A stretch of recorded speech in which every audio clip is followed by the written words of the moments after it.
I send my very best wishes to everyone attending the Creative Innovation Asia Pacific Conference.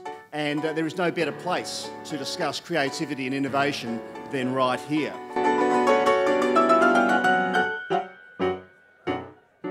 These are really things for us to contemplate the rate of change and how it's going to affect our lives, our government, our relationship with each other. Innovation is transforming everything. The way that we work, live, play, communicate, act as parents and members of our community. Are we going to be better off in 2050 compared to 2013? What appetite for the truth do we have? What appetite for the truth?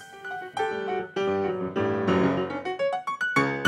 so this conference is going to be about encouraging you to have positive human collisions, about breaking down silos within your organisations, within your sector, and start really co-creating and collaborating the future together. The conference has been fantastic, lots of an exchange of great ideas, brilliant speakers, great food, and more importantly, it's actually all about the people that you meet. We're doing a lot of work in the innovation space at the moment at work, so it's very relevant for us. With the entrepreneurial side of things, you know, that last session was great.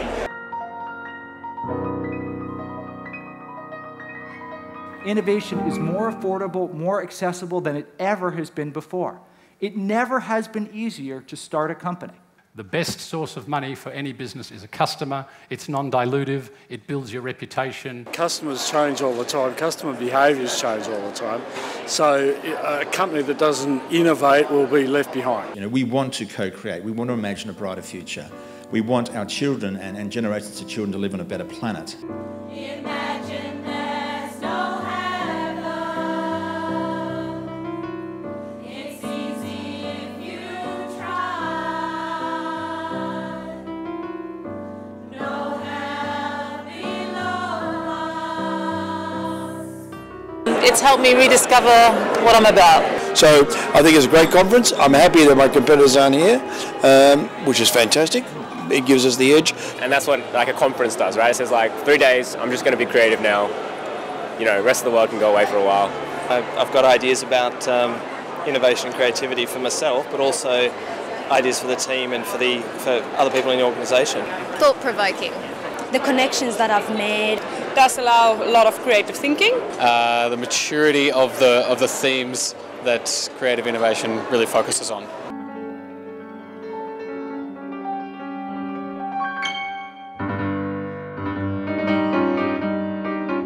It's a great way to think about things differently.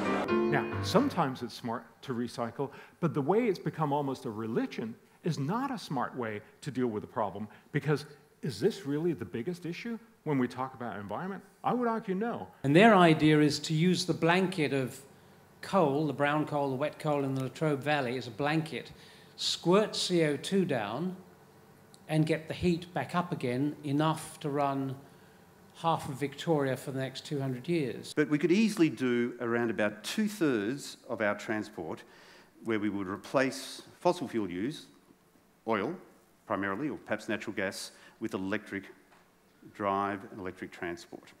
No one technology is going to save us. We need a whole portfolio. We need everybody doing what we can. And I also believe that the sun one day will swallow up Earth and explode. So, what is the first lesson we learned? Men are untrainable. Tomorrow, you will meet my mother-in-law. Up, down, very nice, keep going. Good. Now let's see who can do it best. Married people only. Nice. Good. Very clean. Very repetitive. Very boring. Everybody! Sing, just sing it. What a glorious feeling. I'm happy again. I'm laughing at clouds. So dark up above. The sun's in my heart. I'm ready for love. Let the stormy clouds chase.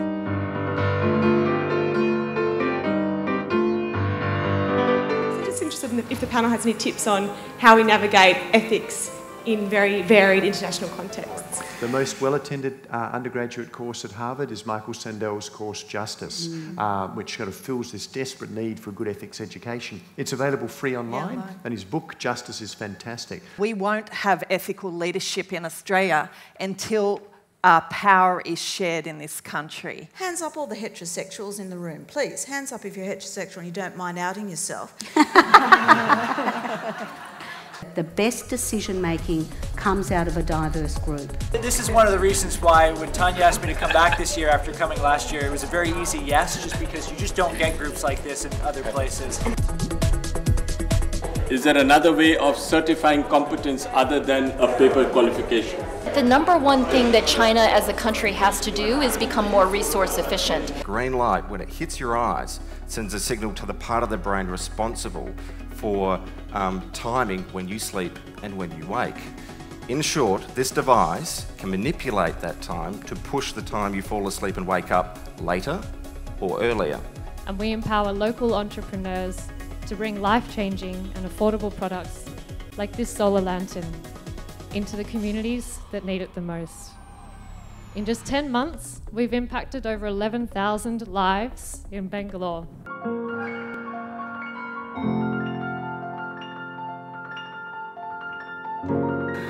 This is Mark Oliphant College in Adelaide, where room 9 doesn't say room 9, it says square root of 81. Sort it out for yourself, you know. So we pick these women up from very poor, inaccessible, non-electrified communities, and we train them to be solar engineers. We will need, with all of this discipline of thought, with all of this understanding and exploration of fact, we'll need extraordinary creativity. We'll need the entrepreneurs. We'll need the people who can calculate and take the right risks. How well can students apply what they've learned in settings beyond their schools? And how well prepared and motivated are they to continue learning throughout their adult lives?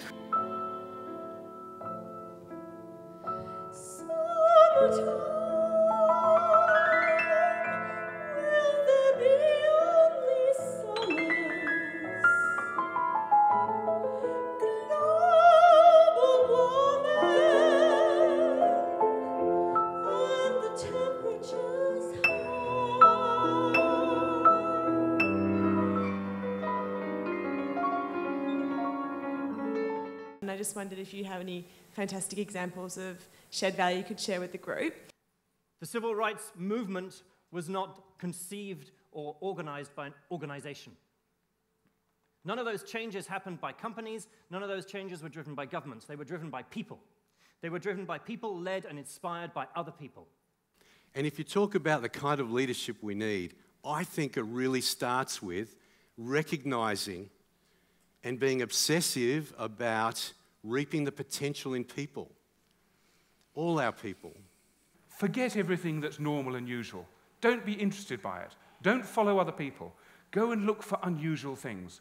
My wish for you is that you do lose your job in any shitty environment that blocks your intuitive wisdom, that blocks your genius. In the year 2013, at the gala dinner we convened. Everything you think, do and say is in the pill for dessert today. Certainly by 2050, but even earlier than that, we're going to have 70% of our people living in cities, which means a better life. Society can't talk sensibly today about significant issues. We'll see people taking 2-week honeymoons as a trip around the moon, literally. Still wrestling with weightless honeymoons. I still can't see how that's going to work, you know. Are we going to be happier? Are we going to connect? Or are we going to be in our little bubbles? What happens when, not if, 3D printers allow weapons to be produced anywhere in the world? We used to live 32 years on average in 1900. In 2050, we estimate the average life expectancy will be 76. I guess if we are racing to the future, there's no time to sleep. As Stephen Heppell so profoundly put, there's no time to be complacent, to rest on our laurels. We all have to go for our very best selves. and connect to one another.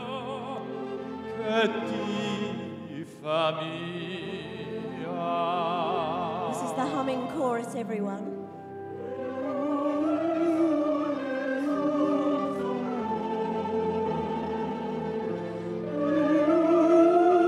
Are we going to be better off in the year 2050 when our kids are grown?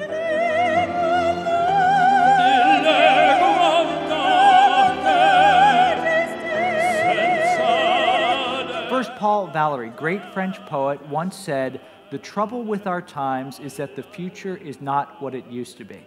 He said that 70 years ago. The statement has never been more true. You hold the opportunity to change the world right here.